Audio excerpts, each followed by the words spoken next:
Hi everyone. I'm here to talk to you guys about the Zuni language materials collection. So there has been a lot of talk about it, negative things. So I wanted to make this video to help clarify. Many people are posting on social media and expressing their opinions and their thoughts and questions they had about it, but they really did not come to ask me to see if I can clarify some things for them. So the first one is, yes, I am involved. I was the one who digitized them. I was the one who scanned them and put them into the collection itself. And I also did all the metadata for it. Secondly, this project is funded by the Kellogg's Foundation. So the university is actually not the one paying for it. So there's a lot of talk about that. No, it's the Kellogg's Foundation. I started this project in 2017 and I did not launch it until June of this year. Secondly, there was a comment saying that the Zuni language should not be written down. Okay, and then to link this in, another person has stated that the whites are taking over the language and everything is being taken over with this project or with this collection. So first of all, I respect your opinion for the Zuni language not being written down. Unfortunately, these books and these posters have been around for so long. I believe the earliest date was 1983 or 82. I'm not too sure, and I can get the exact date for the bundle of books that we have. So I don't know when the earliest date was, but yes, they have been written down for so long. We did not write these, so there should be no complaint to the Zuni language materials in that way. We didn't write these. People wrote them, and I thank them for writing it. I don't understand why the Zuni language should not be written down. It's just like any other language. There's books in English, there's books in Spanish, there's books in all sorts of languages, and that helps individuals learn. I mean, where would I be without these children's books, without Haladapubiska or Nochabi? Those different books like that, they were written down and they were told to us or to anybody to help just make use of literacy for it. I mean, these books were written down for us, and I'm thankful for that. And I understand where you come from for the oral part of it. Of course, the elders are going to be teaching the young individuals in the household. Of course, like I still learn from my elders. It's not that these books are taking over that. I mean, the oral language, the oral traditional stories, the oral told um, views of the Zuni language and the Zuni culture are the most important thing to us. You learn orally. Like the Zuni language, I understand, is not a written language, it is an oral language. But where would some of these stories, these myths, and these understandings of the culture be if it wasn't written down? It would be lost. And that's my standing on that. I really feel that a lot of these books and posters are very good for that learning material. And of course, the teachers in the classrooms, they use it. Like, I've known some of the teachers there who use the posters, who use these books in the classroom to help teach the lessons. And of course, they teach the Zuni language in Zuni. So why can't we implement these written documents, these written books, these written posters into the classroom to help teach the young individuals, to help teach the knowledge of the Zuni language? It's not that we can't always do it orally. I mean, that is really good. And I really strongly applaud for people who tell oral stories. And I'm so grateful for that. But I also feel like the written part of it is most important as well. Even though it's not a written language, the understandings of the writings of it is good to understand as far as the knowledge part of it. I mean, I can read these books to my children to help gain their knowledge of literacy. and to understand the language and to learn how to read it. I mean, that's important as well. The oral part of it is important. Of course, we're gonna always learn from our elders. Of course, we're gonna always learn the stories, the myths, the fictional stories, the non-fictional stories. We're always gonna hear the songs, the prayers. That will never be taken away from us. So, I mean, yeah, it's your opinion, but I wanted to state that we're not the ones who are writing these materials. We're not the ones who have made and composed these books and posters. They were already made. They were donated by the Zuni bilingual department. And that's where another concern comes in. Yes, they were donated by the bilingual department. No, we did not choose them. They were donated to us, and they handpicked these items for us to digitize. We did not go over there and say, hey, give us these materials. And that's where my standing comes in, where some of these books and posters are very culturally sensitive. And that's why I chose not to put full detail on what they were and why they were up there. And I also did not go to the extent of trying to translate any of that, because of course I'm going to be respectful to my culture and to be respectful to the people who wrote these. These are sensitive, and I understand that. We have told people in the past that if they are uncomfortable with a certain book or a certain poster being published on that website, we can of course take it down. And again, that brings another concern, is who translated these items. So some of these posters and some of the books were translated by with the help of many Zuni language teachers and other people in the community that helped me translate a lot of this stuff. I did some of them on my own, like the seasons and stuff, but I mean, of course I had to go to the extent of making sure that they were right and that they were good for the audience, such as the Zuni Pueblo, to understand. And of course, I did make some minor changes in there, and a lot of people requested that I change some of the wordings, so I did. I mean, of course, you can always come to me for that. Like, if you think that something is written wrong, such as the translations, or if the metadata needs clarification, or just different things like that, of course I'm going to do that. Like, this is not for me. This is not for just exclusively for the university. This is not exclusively for me. It's for the Zuni community. It's for the people. It's for you guys. It's for the people who live elsewhere, who do not live on the reservation, who do not have that direct access to the Zuni bilingual department.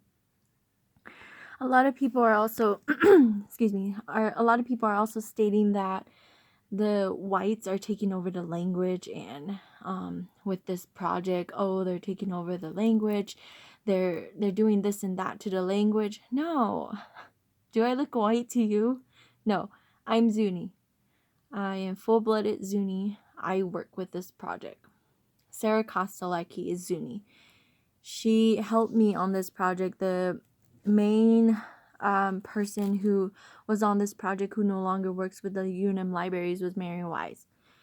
But even with her working on the project, she came to Sarah and I for inquiries about like how we can implement this in the community and how we can implement this in the classrooms, how we can use these tools to help the teachers in the community teach the language to the students. So, I mean, if you think the whites are taking over, no, this is for the Zuni community. I mean, this is for the Zuni people. I did it. I helped. I'm not white. So, you can keep going on and saying that the whites are taking over. No, I just need you to be grateful that this is there for you. I mean, there are not a lot of people who have the time to go into the bilingual department from 8 to 5, Monday through Friday, to get these materials for them. These materials should be open to the public, should be open to the Zuni community. You can literally go into the Zuni bilingual department and ask for these books and posters yourself, but who will have the time to do that on a Saturday, Sunday? Some of the teachers in Zuni, I believe, do homework and they do teach the Zuni language there. So I've heard that many people go in and ask for the books and posters personally at the Zuni Public School District, but they don't have that because you have to go directly to the bilingual department. But now with this great resource, with this collection, you can have that direct access. You can actually go online and go into the website and get these materials for your own resource. That brings up another comment saying that I have to understand and know the language before I teach it. I understand the language. I know the language. I am Zuni, but I'm not teaching it. I'm literally helping the Zuni. I'm literally helping the Zuni community use this tool. I love you too, baby. Use this tool to help keep that language going. I mean, I'm not teaching it. If I were, I'd be telling you guys how to say certain words, telling you guys how to speak the language. No, I'm not teaching you guys, and I understand the language, but these books and materials are used for your own benefit. I mean, you can use these. You can use these for the children. You can use these for people who are in the military, who cannot be on the Zuni reservation, who are pursuing a higher degree, such as myself. And for those who have children who do not live in Zuni, of course they should be exposed to this stuff. I mean, it's children's literacy. Like, I grew up reading Hala the Pupiska, and I grew up reading Nochibi and singing the Dragonfly song, different things like that. I mean, I'm not trying to teach the language. I'm just trying to help you guys. And so is the UNM libraries. Another thing that came up was the fact that my role in this. I understand a lot of people are upset that it's me doing it, but I did not volunteer to do this. They hired me, they asked me, and I said yes. I mean, I thought this was a really, really, really great project. I mean, I couldn't say no to that. I couldn't say no to helping the Zuni community. With the publicity that has been going on, we did launch this in June, and I did do a presentation with Mary Wise and Sarah Kostelike at the Ashwi Career Readiness Center. I'm not too sure if that's the correct title of the college there, but we did present there, and we did do an exclusive tour of the website on how to do that, and how to log in. Not really log in, I'm sorry, excuse me, but to access the website and to look at the collection itself. And also the fact that I wanted to state this, that if you haven't gone onto the website, look at it. It's pretty cool. But I was able to implement this to where you can interact with the ebooks. You can highlight, you can print, download, save. You can also go into the Zuni glossary and you can press the search bar and type in a English word or a Zuni word, and it'll take you to that page. And that's how cool it is. Just kidding. But that's really my favorite part of the whole collection. And just the fact that you can download it. I mean, you have it right in your hands already. And that's really, really a great helpful way of holding these books and posters, because as I was growing up, I only had a certain number of books. I did not have all of those posters. I did not have all the books, but now I do. And I'm able to say to my kids, like, hey, these are really cool. Like, look at this. This is the Zuni colors. This is the Zuni weathers. Like, you can learn from these, especially if people who are outside of the reservation aren't really exposed to the language every single day. I mean, yeah, there's many people who say the elders should be teaching it. I know they are, but not a lot of people have that opportunity to sit down and be with their grandparents. What if they're no longer here? And what if they're living elsewhere where the elders aren't there with them, and they don't have that support to help them keep their language going? They can look at these books and say, hey, these are really good. This is what I grew up with. For example, I'm sorry, I know I'm talking about you. I'm not going to say any names here, but my cousin, she lives in Korea. And when I put this on my Instagram, she said that she's been away from Zuni for like 17 years, and using or seeing this collection, it kind of made her really happy that it was up and she had that great resource for that. And again, this isn't for me, exclusively for me. This is not exclusively for the UNM. This is for the Zuni community. This is for you guys. And I understand that you guys may have some concerns and that you may have some negative feedback about it, but please, please put it in the comments section on the website. If you go to .unm.edu /Zuni language, when you get to the home page, there's a section where it says, please leave comments. We love your feedback. And we do take that seriously.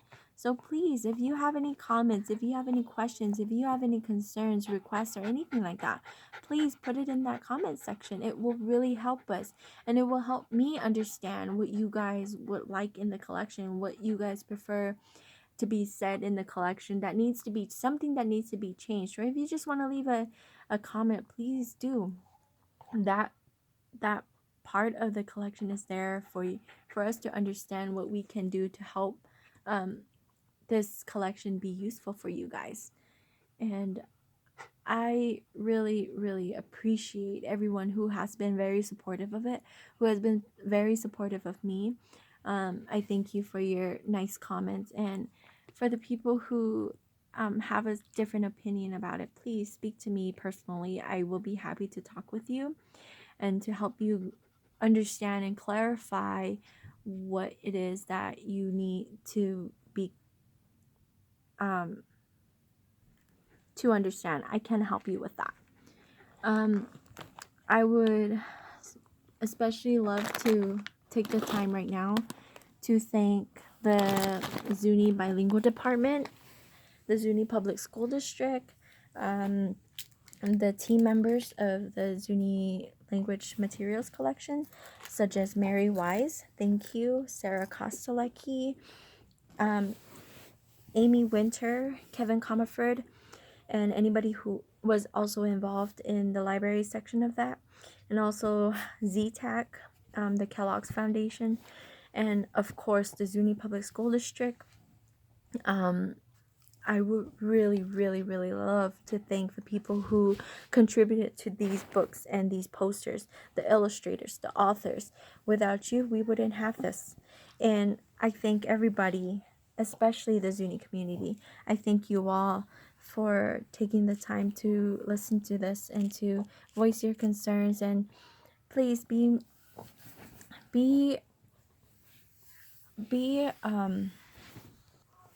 open to any ideas that come up, and please use the comment section on the website. Feel free to message me, to contact me. I will link my my email onto this post. And again, I thank you all so much. And this is not for me, this is not for the UNM, this is for you guys. And it's best to preserve the Zuni language using this technology, because nowadays technology is everything to this generation. And I understand where many people are coming from, such as talking about the oral traditional ways of speaking and the ways of telling stories. I understand that, but these books were already written, and these books and posters were already published through the bilingual department. So I mean, they were already there. The only thing we're doing is helping you guys have this direct access, to have this direct access to these books and materials, so that you can be able to look at them. You can be able to help your children with homework, or you can just be able to just tell the stories, or to just look at them. I mean, you can do what you want, because you can download it, you can save it, you can have it for your own personal uses. And that's all I really have. If you have any questions, comments, or concerns, use the comment section in the collection itself, or feel free to message me, comment on this video, or you can also email me, and I will link my email directly to this post. Again, thank you all for listening, and I really hope this clarified some things for you guys. Again, if you need any more clarifications, if you guys need more explanation for certain things, please feel free to contact me. I'm always open to certain things like that. And again, thank you for all the